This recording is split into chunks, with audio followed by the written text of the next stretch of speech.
The United States and China are currently locked in a competition to develop the world's most capable artificial intelligence, a contest where new performance records for large language models are being set on a monthly basis. In the United States, leading frontier labs operate on a premise known as scaling laws. This is the empirical finding that model performance improves predictably as you increase parameters, training data, and the sheer volume of compute power available. To maintain this trajectory, the four largest U.S. tech giants are projected to spend over $400 billion on AI capital expenditure in 2026. China cannot match that raw compute spent. Because of U.S. export controls on advanced semiconductors, Chinese firms are structurally limited in their ability to accumulate the high-end hardware required for the American scaling approach. Instead, Chinese policy has organized around general AI, or GAI.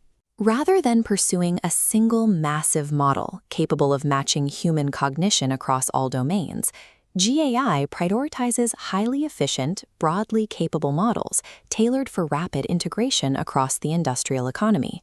The AI race is no longer a symmetrical battle of computing power.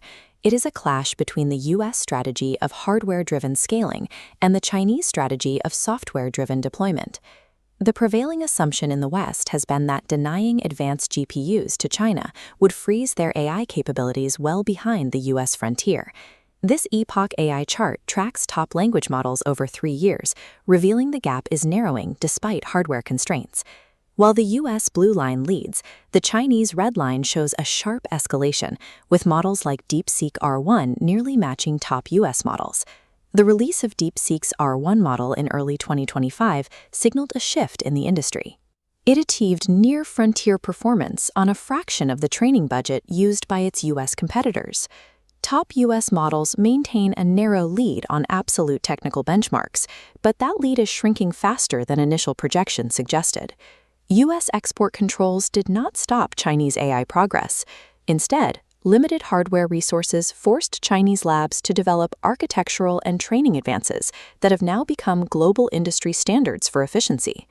To understand how Chinese labs are doing more with less, we have to look at the mechanics of neural network architecture. This bar chart visualizes the stark difference in training compute. xAI's Grok 4 utilizes an immense volume of operations, dwarfing the compute used to train Alibaba's Qwen 3 Max. That massive compute requirement is characteristic of the dense neural network approach. In a dense model, every single parameter is activated to process every piece of information, requiring immense power to train and run. To bypass the need for massive hardware clusters, Chinese labs popularized the mixture of experts, or MOE, architecture. Instead of activating the entire network for every task, an MOE model routes an input strictly to the specific cluster of parameters relevant to that exact query. This drastically reduces the active computing power required at any given moment. Chinese researchers did not originally invent MOE, but the lack of high-end hardware forced labs like DeepSeek and Alibaba to master and scale these architectures faster than their U.S. counterparts. Constraint bred efficiency. By moving away from brute force scaling out of necessity, China developed a fundamentally different engine for frontier AI. Architectural efficiency translates directly into market economics, specifically impacting the cost of using these models in real-world applications. This is known as inference cost, the price per million tokens to actually run and use the model after it has been trained. This scatterplot compares inference costs against model capability. Notice OpenAI's GPT 5.2 and Moonshot's Kimi K2.5. They sit at the same level of intelligence on the chart, but are separated drastically by price. Kimi K2.5 costs $1.20 per million tokens. That is 1/4 of the $4.81 price tag attached to GPT 5.2. This aggressive pricing is bolstered by Chinese state subsidies, with several regional governments offering to slash cloud providers' power bills by as much as 50% to drive domestic adoption. This strategy creates a significant challenge for U.S. labs. If highly capable AI becomes radically cheap, it commoditizes the product, making it difficult for American firms to generate the returns needed to justify their $400 billion hardware investments. China's strategy focuses on cost efficiency, potentially challenging the return on investment for capital-intensive U.S. models by offering comparable performance at a much lower price point. This cheap AI is magnified by a specific distribution strategy, open weight licensing. Unlike US proprietary closed models, Chinese labs publish the core parameters of their top models for anyone to download and modify. This has led to an explosion of open models in China. Between 2022 and 2025, the number of Chinese open models expanded more than tenfold, outpacing the growth rate of open models in the United States. This growth represents a diffusion innovation feedback loop. Instead of keeping research siloed within single companies, every open release becomes a foundational building block for the entire ecosystem.